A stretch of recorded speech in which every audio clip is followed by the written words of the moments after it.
The world before Oyo. Long before European ships ever touched the Atlantic coast of West Africa, civilizations already flourished. To the north, across the Sahara, caravans moved salt and gold between North Africa and the Sahel.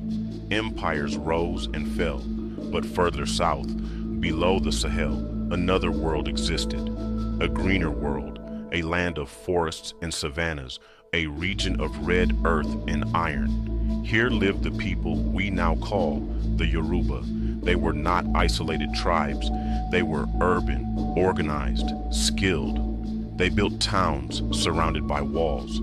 They smelted iron. They farmed yam and millet. They created art so sophisticated that centuries later, archaeologists would mistake it for classical sculpture. They were already a civilization, but they were not yet united. That unity would come from one sacred place, a place called Alaafin. Alaafin, where everything began.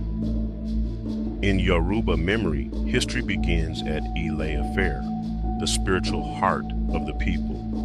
A city considered by many to be the birthplace of humanity itself. Here, according to tradition, the gods descended. Here, the first kings ruled. Here, a figure emerged whose name would echo for centuries. Oduduwa. To historians, Oduduwa may represent an early ruling dynasty. To the Yoruba, he is far more. He is ancestor, founder, sacred father, the one from whom all legitimate kings descend. Stories say he came from the east, some legends say from Mecca, others say from the heavens. Whatever the origin, what matters is this: he established order, he built leadership, he created kingship itself. And then something crucial happened. His children did not stay in one place. They spread outward. They founded new cities, new kingdoms, new thrones. Among those descendants was one figure who would change the political history of the entire region. Ọranyan the first, Alaafin.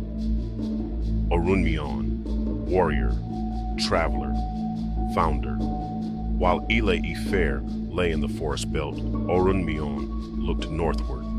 He saw open savanna, wide land, flat terrain, perfect for horses, and horses change everything.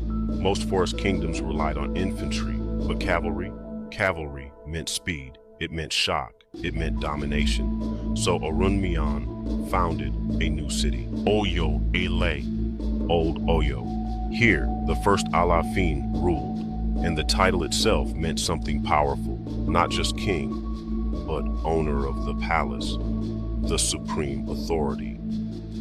From this moment forward, the destiny of the Yoruba would shift, because Oyo was built differently. It wasn't just a settlement, it was designed to rule. How Oyo became a state. The Alaafin did not rule alone. Oyo developed something extraordinary that is a political system, a council called the Oyo Maisi, the military leaders, provincial governors, tax collectors, all checks on royal power. This wasn't chaos, nor was it a tribal leadership. It was structured governance, almost constitutional and remarkably sophisticated. And then came trade. Oyo sat at a crossroads between the Sahara in the north, the forest in the south, Dahomey in the west, and the Nupe in the east. Caravans passed constantly, and like Ghana in the Sahel, Oyo learned the secret of empire, that you don't need to own everything, you just need to control movement, to tax the roads, to protect the markets, and to let wealth flow through you. Oyo grew rich. Daily life in the empire. This wasn't an empire of kings alone. It was built by ordinary people, Blacksmiths shaped iron tools. The women dyed cloth deep indigo. The farmers cultivated yam fields. Leather workers crafted armor. The markets connected villages to cities. And the language that tied them all together? Yoruba, still spoken today by tens of millions. Continuity like this is rare in world history. The same words, the same rhythms, the same culture, surviving 1,000 years. Expansion and conquest.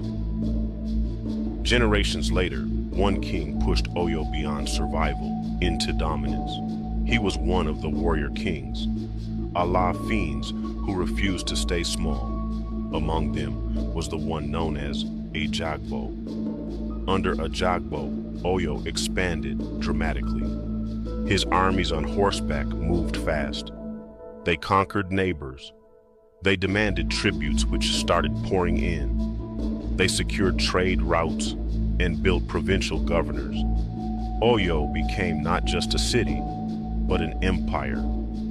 Its influence stretched across what is now Oyo, Osun, Ogun, Kwara, Lagos, Benin Republic, a vast zone under one political system. Caravans passed through Oyo lands and they ensured they taxed them all. At its height, few powers in West Africa could challenge it. The Golden Age. Then came a period of prosperity. Under rulers like Alaafin of Oyo, war slowed. Instead of constant warfare, he ensured that trade increased, that diplomacy flourished, that the cities grew, and the population boomed from the effect of these. Oyo became one of the largest urban centers in sub-Saharan Africa. Merchants traveled hundreds of miles to trade there. He strengthened connections to coastal ports, Atlantic merchants, and inland markets. The empire had horses from the north, cloth from the south, goods from the coast. It was bustling with trade. Oyo grew wealthy without endless fighting. Sometimes the strongest empire isn't the one that conquers most, but the one that trades smartest. Under Abiodun, Oyo reached its golden age. This was globalization, centuries before Europe industrialized. Modern map overlay. Look at today's map, and then find Nigeria on it. Now let's focus on the southwest. Everything around Oyo, Ibadan, Oshogbo, Abeokuta, and Lagos. All of this once answered to the Alaafin. Now let's look at an overlay map of the region. The large outer blue borders show us modern-day Nigeria. The thick orange rectangle reveals the Oyo Empire at maximum 17th to 18th century extent. The dashed green region show the broader Yoruba cultural zone. And the inner red bold box depicts the core capital area, Old Oyo/Oyo-Ile heartland. The historical interpretation shows how it corresponds today to the core, Alaafin's capital, which is the Oyo town, Oyo state, and the empire lands are Oyo, Osun, Ogun, parts of Kwara, parts of Lagos, and western reach into modern Benin Republic. We can see that the borders are modern, but the civilization is ancient. So unlike some empires that spread across multiple countries, the Alaafins' power base sits mostly inside southwest Nigeria, which is why Yoruba political and cultural continuity remains so strong today. The land never lost its center. Decline, war, and survival. But no empire lasts forever. there were internal disputes, provincial revolts, and pressure from the Fulani jihads. Old Oyo fell, the capital burned, and it could have totally ended, but one Alaafin refused to let history die. Atiba. He relocated the capital and founded New Oyo. He rebuilt the throne and restored continuity. Without him, the title might have vanished forever. But instead, it survived. The empire today. Today, the Alaafin still reigns ceremonially. It is a cultural celebration in the land, which is very highly respected all over the country. Festivals still celebrate Yoruba heritage. The language is still surviving and the markets still thrive. From Oduduwa to Ọranyan to Ajagbo to Abiodun to Atiba, the chain was never broken. Over 1,000 years of continuity. This isn't a dead empire. It's a living civilization.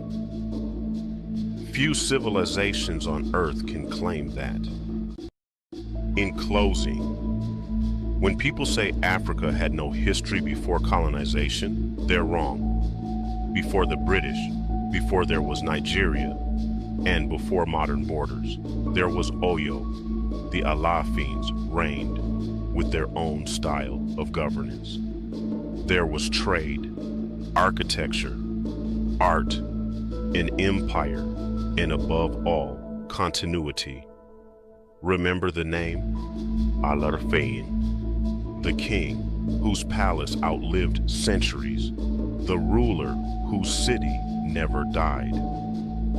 History didn't start with colonization. It was already here. Thanks for watching. If you enjoyed this story, hit the like button, share the video, and subscribe for more untold African empire history.